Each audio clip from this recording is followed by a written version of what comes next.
మీ నాకు నరహరి శెట్టి. ముందుగా మహాదినపత్రికలో ఎప్పట్లనే ఏం ప్రచురించారో చూద్దాం.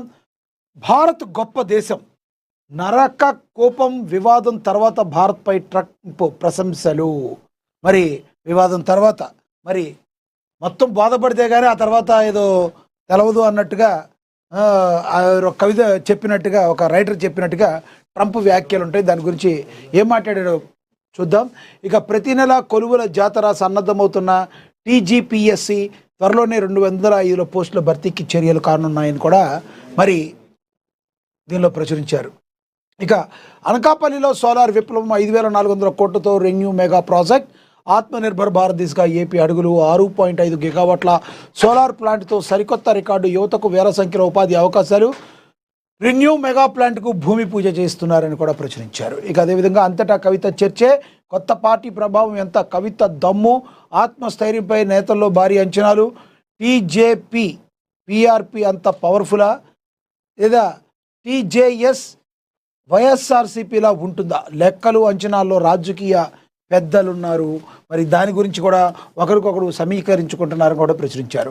ఇక నిప్పుల కొలిమిలాగా తెలంగాణ నేటి నుంచి హీట్ వేవ్ 2.0 ప్రకంపనలు, వడగండ్ల వానలు వర్సెస్ మండుతున్న ఎండలు, 45 డిగ్రీల దిశగా ఉష్ణోగ్రతలు, అప్రమత్తంగా ఉండాలని కూడా ప్రచురించారు. ఇక రేవంత్ కేబినెట్ భరోసా.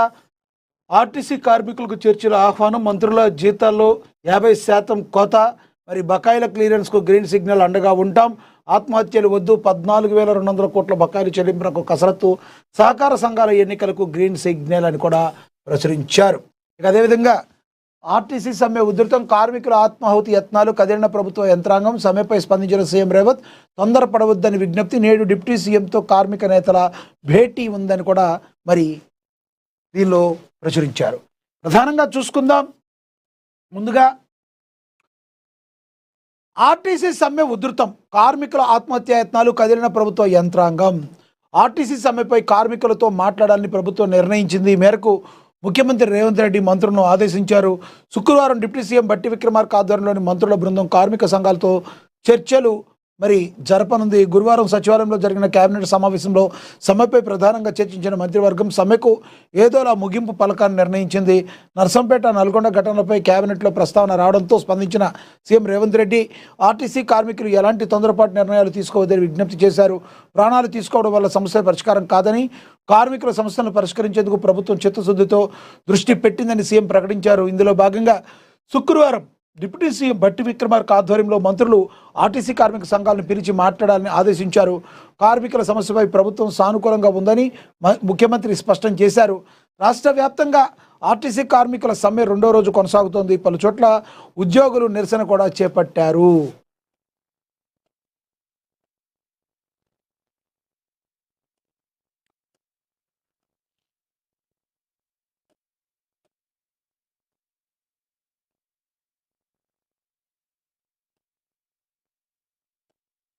సో ఈ రకంగా ఆర్టీసీ కార్మికుల సమ్మె జరిగింది. ఆర్టీసీ సమ్మె ఉధృతమైతే అయ్యింది. దీని మీద రేవంత్ రెడ్డి అయితే చెప్పారు, మీరు ఎటువంటి నిర్ణయాలు ముందు తీసుకోవద్దు అని చెప్పారు. దీని గురించి మరికొంత కూలంకుషంగా చూద్దాం. ఓవరాల్గా మనకి అర్థమైతే అయ్యింది. ఓవరాల్గా ఈ యొక్క ఆర్టీసీ కార్మికులు ముఖ్యమంత్రి అయితే చెప్పారు, మీరు తొందరపడవద్దు అని అయితే చెప్పారు. అదేవిధంగా ఇక్కడ చూసుకోవచ్చు, రేవంత్ కేబినెట్ భరోసా. ఆర్టీసీ కార్మికులకు చర్చల ఆహ్వానం అని మరి సీఎం రేవంత్ రెడ్డి అధ్యక్షతన రాష్ట్ర సచివాలయంలో జరిగిన కేబినెట్ సమావేశం అనేక కీలక నిర్ణయాలు తీసుకున్నారు. ఆర్టీసీ సమ్మె, ఉద్యోగులకు బకాయిలు చెల్లింపుల వంటి కీలక అంశాలపై సుదీర్ఘ చర్చ జరిగింది. కేబినెట్ సమావేశంలో కాళేశ్వరంపై సుదీర్ఘ చర్చ జరిగింది. ఈ సందర్భంగా ప్రాజెక్టులో అవకతవకలపై సిబిఐ విచారణ కోరుతూ కేంద్ర ప్రభుత్వంపై మరింత ఒత్తిడి తీసుకురావాలని మంత్రివర్గం నిర్ణయించింది.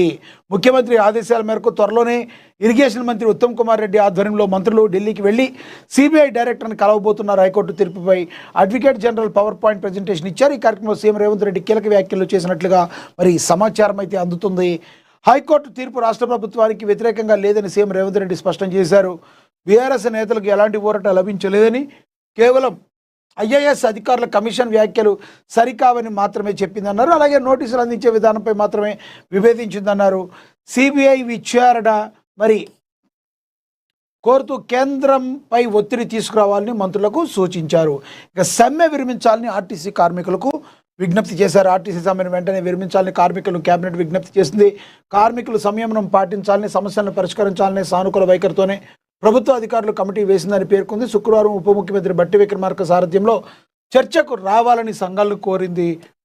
అవసరమైతే మంత్రుల జీతాల్లో 50% కోత కూడా విధించడానికి సిద్ధంగా ఉంది. కాబట్టి మా చిత్తశుద్ధిని మీరు గ్రహించండి అని ముఖ్యమంత్రి రేవంత్ రెడ్డి తెలియజేయడం అయితే జరిగింది.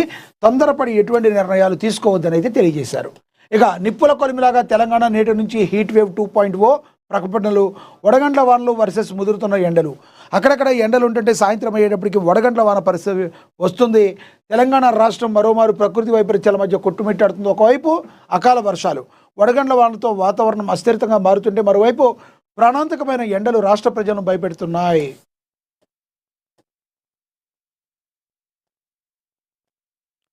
రాష్ట్ర వ్యాప్తంగా సివియర్ హీట్ వేవ్ 2.0 ప్రారంభం కానుందని వాతావరణ నిపుణులు హెచ్చరిస్తున్నారు. ఏప్రిల్ 24 నుంచి 29 వరకు సుమారుగా 5 రోజుల పాటు రాష్ట్రం నిప్పుల కొలిమిని తలపించనుందని, ముఖ్యంగా ఉత్తర తెలంగాణ జిల్లాలో ఉష్ణోగ్రతలు ఏకంగా 45 డిగ్రీల సెల్సియస్ తాకే అవకాశం ఉందని రెడ్ అలర్ట్ జారీ చేశారు. ఈ తీవ్రమైన ఎండల ప్రభావం వల్ల ప్రజలు అప్రమత్తంగా ఉండాలని, మధ్యాహ్నం వేళ బయటకు రావడం చాలా ప్రామాణికమని చెప్తున్నారు. మరి హెచ్చరికలు కూడా వెలువెత్తుతున్నాయి.